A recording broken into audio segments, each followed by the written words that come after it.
TV, हर खबर सच के साथ। मैं हूं जैन सिंह और आप देख रहे हैं मुंबई टीवी। इस वक्त मैं मौजूद हूं घाटकोपर के बीपीसीएल पेट्रोल पंप पर, जहां पर आप मेरे पीछे देख सकते हैं जो पूरी तरह से जो रेस्क्यू ऑपरेशन पूरी तरह से बंद कर दिया गया है और होर्डिंग को काट के निकाल दिया गया है। हालांकि काट के निकाल तो दिया गया है, मगर आप मेरे ये साइड में अगर देखना चाहें, आप देख सकते हैं किस प्रकार से ये पेट्रोल पंप को कहीं ना कहीं हम ये कह सकते हैं इस पेट्रोल पंप की पूरी तरह से रौनक सी उजड़ गई है और ये कहीं ना कहीं भंगार की दुकान या भंगार का स्टोर रूम दिख रहा है। और अगर आप इस तरफ देखना चाहेंगे तो यही सब तमाम गाड़ियां हैं जिसमें लोगों की मृत्यु हुई है। आप गाड़ी की कंडीशन देखते हैं किस प्रकार से ये होल्डिंग कितना हैवी था, कितना भारी था, जिसके कारण ये गाड़ी दब चुकी है, पूरी तरह से दब चुकी है। और एक खबर ये आई थी कि एटीसी जो एटीसी होता है एयर ट्रैफिक कंट्रोल, उसके एक्स जीएम और उनकी वाइफ का इसी में मृत्यु हो चुकी है और अब ये डेथ टोल बढ़ चुका है, 17 लोगों की जान जा चुकी है और 80 से अधिक लोग इस पूरे मामले में घायल हुए हैं। मैं आपको तमाम तस्वीरें दिखा रहा हूं कि किस प्रकार से ये हादसा रहा और किस प्रकार से लोगों को जान गंवाने पड़ी। इसका अंदाजा आप इस गाड़ियों को, इन जो तमाम गाड़ियां हैं, इन्हें देख के लगा सकते हैं।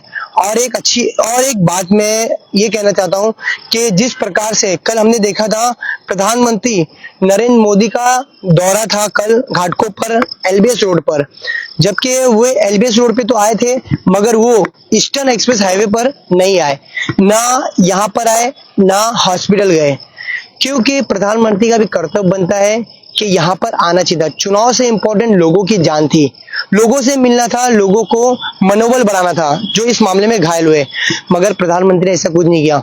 जब हम अस्पताल गए, प्रधानमंत्री का रोड शो चल रहा था, उसके बाद में उसी दौरान में हम अस्पताल गए, उम्मीद कर दे कि प्रधानमंत्री आएंगे। अस्पताल में भी थोड़ी हलचल हुई थी क्योंकि जो पेशेंट थे उनके कपड़े चेंज करा दिए गए थे, उन्हें अच्छे कपड़े दे दिए गए थे और साफ सफाई बढ़ा दी गई थी। तो ऐसा लग रहा था कि प्रधानमंत्री आएंगे, मगर वो आए नहीं। हमने कुछ पेशेंट से बात किया तो पेशेंट का भी साफ तौर पे यही कहना था कि हमें ऐसा लगा था कि पीएम आएंगे और उन्हें मुआवजा कुछ दिया जाएगा, क्योंकि जिस प्रकार से हमने देखा है इस घटना में गरीब तबके के लोग, रोजमर्रा की जिंदगी जीने वाले, कमाने वाले लोग ही घायल हुए हैं और कोई दूसरा लोग नहीं घायल हुए हैं। खास तौर पे अगर मैं बता दूं आपको तो इस जगह पे आप देख सकते हैं ये वही तमाम गाड़ियां हैं जो इस पूरे घटनाक्रम में इनका ये हाल हुआ है। और इस जगह पर मुख्यमंत्री आए थे, उन्होंने मुआवजा 5 लाख रुपए की घोषणा तो करके गए, मगर अब तक घोषणा किसी को, जो इनकी घोषणा थी वो घोषणा में ही तब्दील रह गई है। और आप साफ तौर पे देख सकते हैं ये गाड़ी, जो टैक्सी ड्राइवर होते हैं रोजमर्रा जिंदगी जीने के लिए किस प्रकार से लोगों के सामान लेके जाते हैं, तो ठीक इसी तरह से इसी टैक्सी में आप देख सकते हैं पापड़ है और कुछ ऐसे चूड़े वगैरह साफ तौर पे नजर आ रहे हैं। और मैं आपको दिखाना चाहूँ, ये जो गाड़ी आप देख रहे हैं ये कैटरिंग की गाड़ी थी, इसमें लगभग 4 लोग सवार थे जिसमें एक की मौत हो गई थी। तो साफ तौर पे आप देख सकते हैं ये पूरा घटनाक्रम की तस्वीरें किस प्रकार से ये दर्शाता है कि ये इतना बड़ा हादसा और प्रशासन की चुप्पी। और आपको एक अपडेट देना चाहूंगा मैं कि इस पूरे मामले में जो मुख्य आरोपी था भावेश भिड़े, उसे उदयपुर से गिरफ्तार कर लिया गया है क्राइम ब्रांच द्वारा। और कहीं ना कहीं जिस प्रकार से मुंबई पुलिस लगातार काम कर रही थी, एक सफलता का काम कर रही थी, यहाँ पर लोगों के आने के लिए जिस तरीके से बंद कर दिया गया था, आप तमाम यहाँ पर तस्वीर में देख सकते हैं साफ तौर पे इस रिक्शा का क्या हाल हुआ है। ये रिक्शा ड्राइवर की भी मृत्यु हो चुकी है और टैक्सी ड्राइवर की भी मृत्यु हो चुकी है। आप टैक्सी का हाल देख सकते हैं किस प्रकार से टैक्सी पूरी तरह से दब चुकी है और कहीं ना कहीं यहाँ पर जिस तरीके से एक पूरा होर्डिंग काट के बाहर निकाला गया है, उसका लोहा बाहर निकाला गया है, एंगल बाहर निकाला गया है। यहाँ पर आप तमाम तस्वीरें मैं आपको दिखा रहा हूँ किस प्रकार से, हालांकि रेस्क्यू ऑपरेशन बंद कर दिया गया है, तमाम तरीके का भंगार निकाला जा रहा है, अभी भी क्रेनें लगी हुई है, मगर अभी इस पूरे उसमें अभी कोई दबा नहीं, कोई फंसा नहीं है।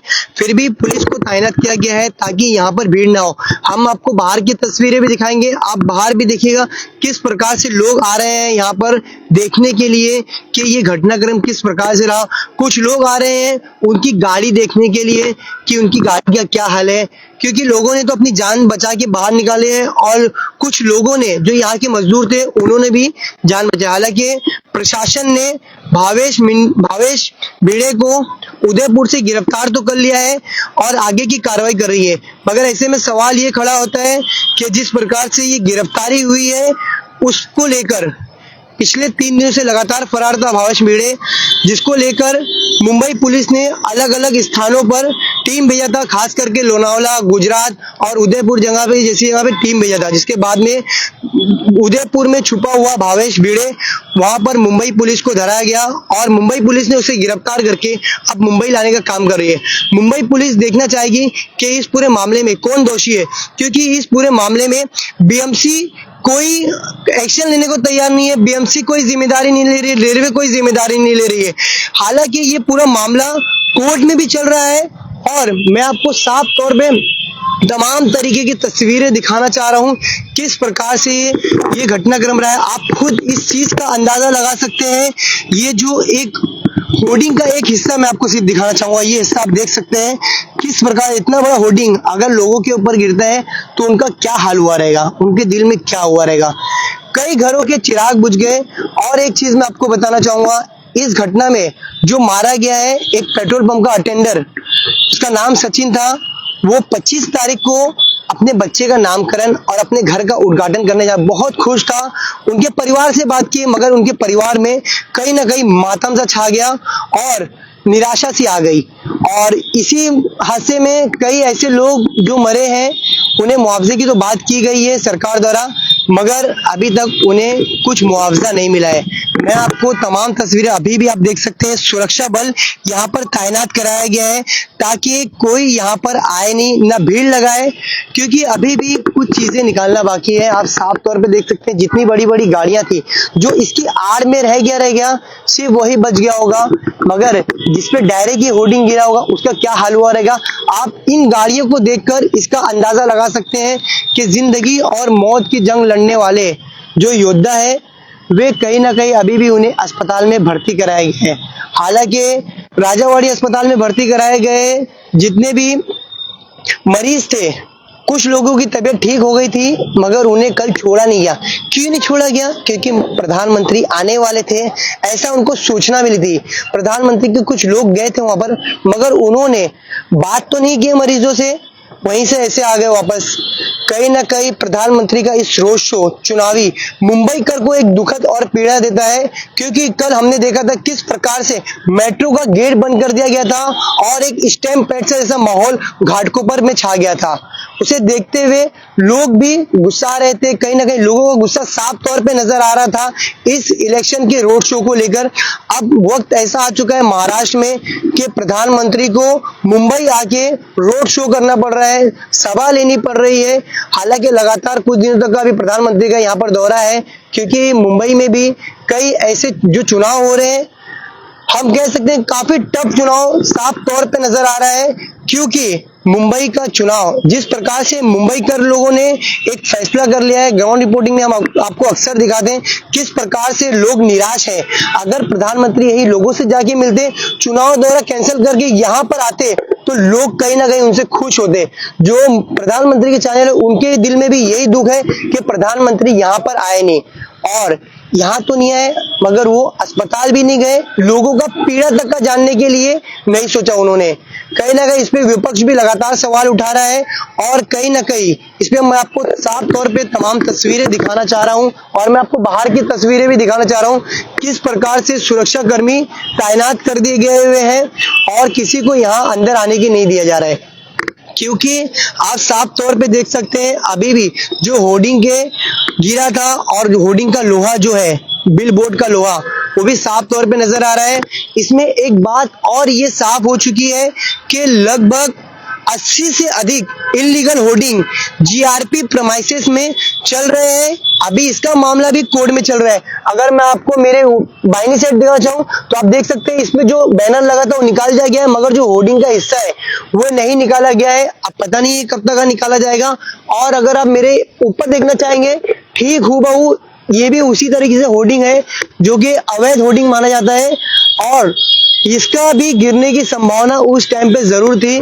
और जिस तरीके से मौसम बदलता है ऐसे हादसे साफ तौर पे देखने नजर आते हैं। प्रशासन लाख बात करता है कि उन्होंने लाख तैयारी किया है। 60,000 करोड़ का बीएमसी का बजट निकलता है। 60,000 करोड़ कहीं ना कहीं साफ तौर पे ये भ्रष्टाचार साफ तौर पे नजर आता है, जो कि सबसे महंगी बजट माने जाने वाली बीएमसी का बजट निकलने के बाद इस प्रकार की घटना होती है तो कहीं ना कहीं एक सवालिया निशान खड़ा करता है।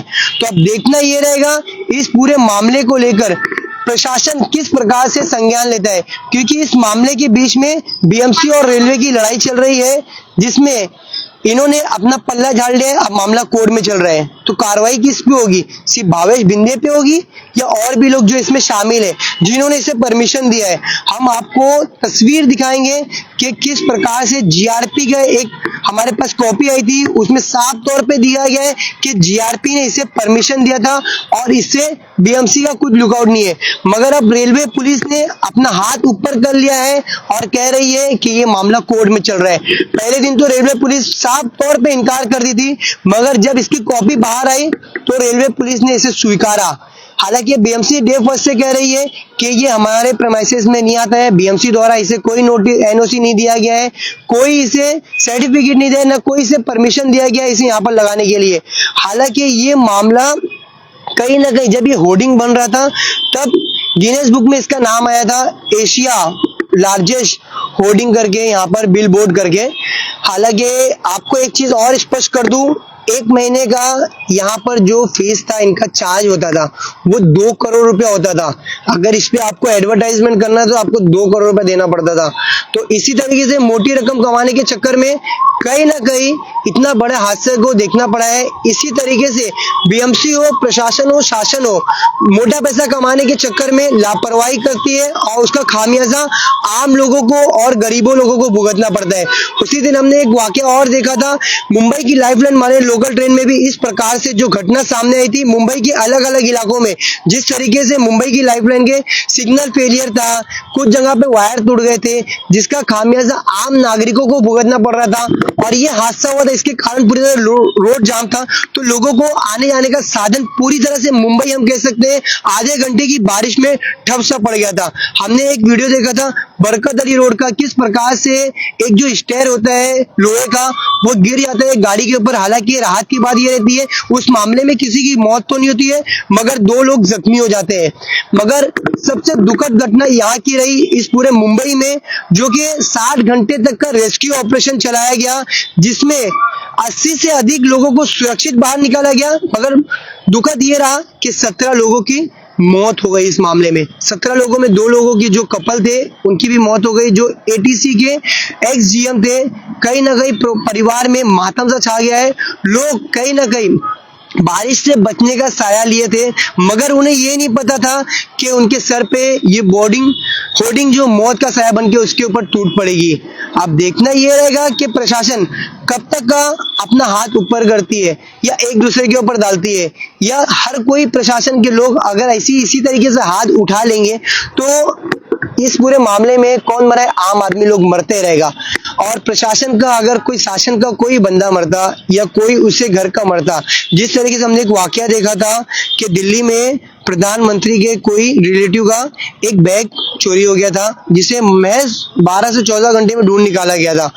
मगर इस मामले पे एक सवाल उठता है कि अगर इसमें किसी वीआईपी की डेथ होती तो इंक्वायरी बहुत तेजी से होती और सारे लोगों पे कार्रवाई होती है। मगर सरकार में बैठे कुछ भ्रष्ट लोग जो कार्रवाई के नाम पे लेपापोती करते हैं, जिस तरीके से अभी हमने देखे था, आज किरीट सोमैया ने भी प्रेस कॉन्फ्रेंस इस मामले को लेकर, किरीट सोमैया भी स्पॉट पे आए थे, मगर घोषणाबाजी किसने किया? मुख्यमंत्री ने आके घोषणाबाजी की।